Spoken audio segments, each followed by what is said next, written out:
Wala pong bagyo o low pressure area na namamataan sa loob o labas ng Philippine Area of Responsibility.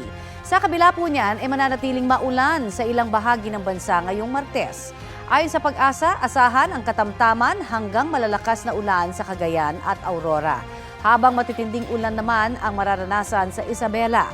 Dahil dyan, mataas ang banta ng baha o landslide sa mga nasabing lugar, kaya dapat maghanda. Maraming bahagi po ng Luzon kasama ang Metro Manila ang uulanin sa mga susunod na oras base sa rainfall forecast ng Metro Weather. Posible ang heavy to intense rain sa ilang lugar.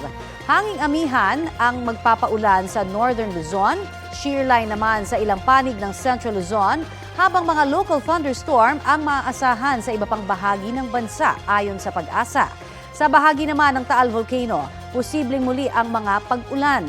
Patimog kanluran ang direksyon ng hangin doon ngayon kaya pinag-iingat po ang ilang bayan na nasa bahaging yan ng bulkan sa banta ng VOG o volcanic smog.